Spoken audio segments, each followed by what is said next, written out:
after lower to middle 60s Saturday and Sunday to wrap up the weekend. We're definitely quite a bit colder today, setting the stage for our next storm system working in. At the very least, even though we have mostly cloudy skies today, no rain, no winter precip to speak of over Indigo Sky just outside of Seneca, Missouri.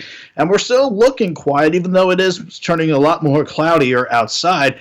36 in Joplin feels like 32 with that light east breeze at about 5 miles per hour. We're seeing everybody dropping back now mainly into the lower to middle 30s, more lower 30s in our northern and eastern parts of the area. But everyone's set for a cold night, and again, that's setting us up for our next storm system on the way.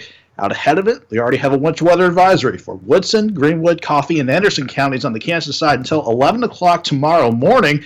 And again, all ahead of our next storm system. Looks like it got here earlier today with some radar echoes suggesting a little bit of rain or snow in some of our northern counties. The thing is, though, it was still a little bit too dry just above the surface. So we are slowly saturating the atmosphere, and that's going to definitely result in better chances for rain and maybe some freezing rain starting tomorrow morning.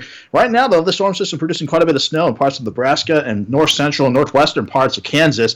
The storm system at the surface beginning to work away from the Four Corners in the desert southwest and upstairs to the jet stream level. Note the upper low working over Nevada now. That's going to continue to provide the cooler air and more energy for the storm system to work with. And we are definitely going to see its influences on us over the next several days. At least to start the overnight out, we're keeping things quiet, but again, cloud cover, the dominant rule of thumb. But note the future track by 3 a.m. and up to about 6 a.m. Temperatures in the mid-30s for some, but some near the freezing mark. The closer you are to 32 or just below it, some of our northern counties, for example, you can see a little bit of freezing rain trying to mix in while everybody else starts the day out with some rain chances. Fortunately, this doesn't last too long. By the time the morning drive is done, most of us will be back above freezing, and we're going to see temperatures easily back into the mid-40s by noon and pushing highs into the lower 50s. So if we had any freezing rain try to accumulate in our northern counties, it's not looking like a big deal. Maybe a glaze at a tenth of an inch at worst.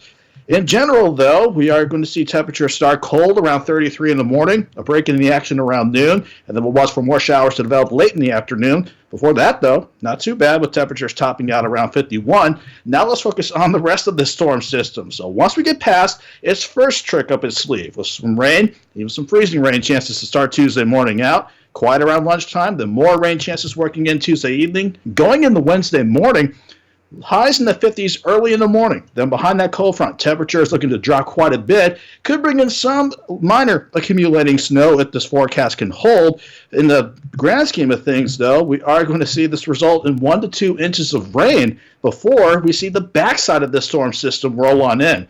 Thursday, New Year's Day, during the afternoon and the evening, we could see this work back in as rain and freezing rain chances before this ends as a rain, sleet, and snow mix to ring in 2021. At the very least, we're at 51 tomorrow and early on Wednesday before temperatures rapidly drop throughout the day. Cold for New Year's Eve and mainly cold for New Year's Day. Once we get past the system down, we will definitely look a lot quieter and brighter come by the weekend. Nice way to start the new year after ending it on kind of a crazy note, it sounds like. Yeah, it's an interesting start to the year ahead of us, to say the least. I guess so. Thanks, Nick.